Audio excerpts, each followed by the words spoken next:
You want to get promoted. You're doing everything right.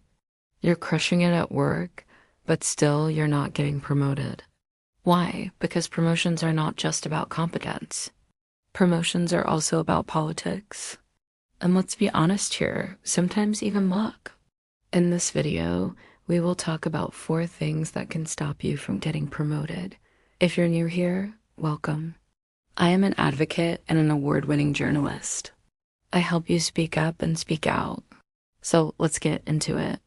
No, one is favoritism. It could be that your boss likes you, or maybe she doesn't like you. It could be that your colleague is her favorite. Now, why would it matter? Because when there is a promotion at stake, bosses are more likely to promote people they know, like, or trust. And unfortunately, we can't always choose who we get along with or who our bosses are. A research by Herminia Ibarra of Inseed and her colleagues found that in 2/3 of the companies they studied, promotions were often given based on personal networks and relationships rather than performance. This doesn't mean you shouldn't try or that it's not worth speaking up for what you deserve. What it means is that you must ensure you be visible and build relationships with key people in your organization. How do you do that? You need to make an effort to connect with your manager, be helpful to them, understand their priorities, and offer your support. Be a go-getter and take initiative. Also, if possible, try to connect with people outside your team, especially those who sit on promotion panels or interview panels.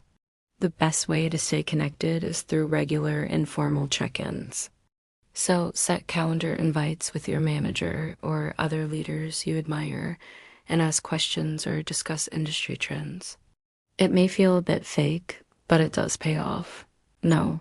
2 is that you don't have a mentor. Here's what I mean. When I started my career, I was eager and excited. I thought if I worked hard, good things would happen. But I soon realized that this is not how the world works. There is a lot of politics at play, and very often people who are more senior than you have been playing the game for a while, and they know the ropes much better than you. So having someone who has navigated the corporate world successfully and can help you avoid the pitfalls is invaluable. This is why having a mentor is so important. A mentor helps you navigate your career. They can help you understand the unwritten rules of the organization, spot opportunities, and remove obstacles. Having a mentor can make all the difference. Unfortunately, most employees do not have access to mentors. In fact, according to a study by the nonprofit organization, 53% of employees say their organization does not emphasize mentoring. Another survey by the consulting firm McKinsey found that only 1/3 of millennials and Gen Z report having a mentor, compared with 53% of baby boomers. If you don't have a mentor, then find one. If your organization offers formal mentoring programs, then participate. And if it doesn't, then find someone who can fulfill that role. I realize that finding the right mentor can be challenging, which is why I created my free newsletter, Mentorship Mondays. Every Monday, I share career tips, advice, and resources with my subscribers, and occasionally I also share exclusive content from my interviews with top leaders. So sign up if you haven't already. No. 3 is that you have a bad reputation. This might sound shocking, but you may actually have a bad reputation without even knowing it. In fact, you may be doing things that hurt your reputation every single day.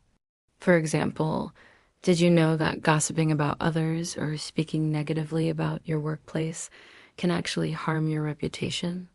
A survey by Office Apps Workit found that 78% of employees said they witnessed negative coworkers being rewarded by management.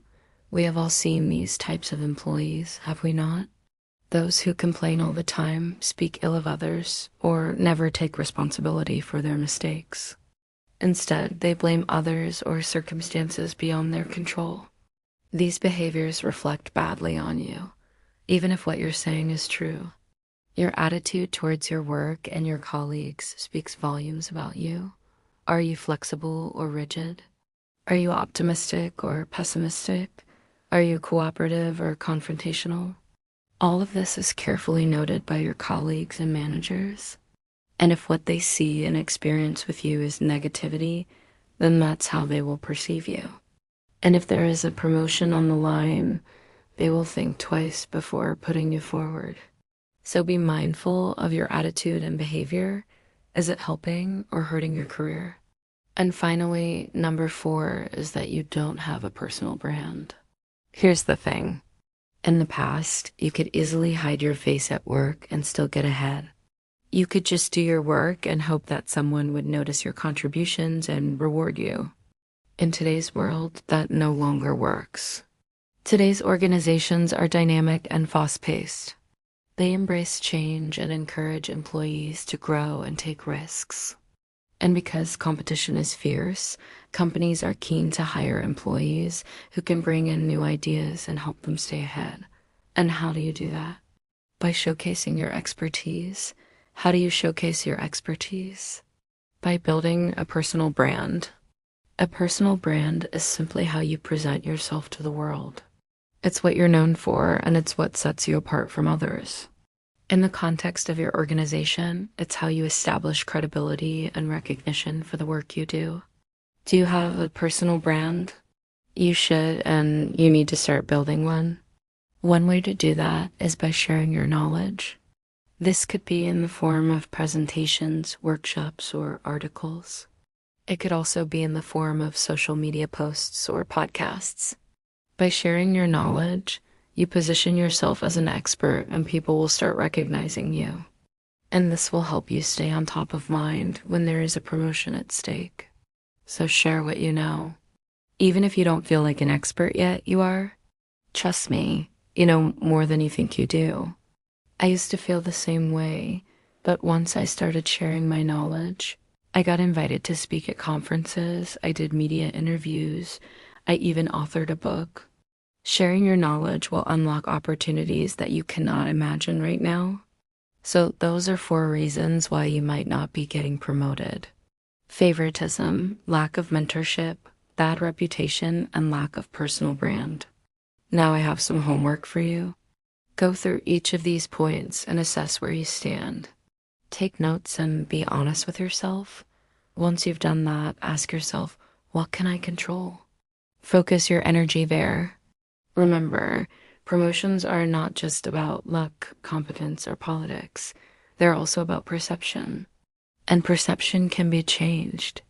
With a little effort and time, you can improve your chances of getting promoted.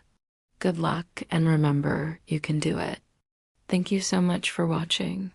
If you enjoyed this video, please give it a thumbs up. Subscribe to this channel and share it with your friends. I will see you in my next video. Until then, keep speaking up and speaking out.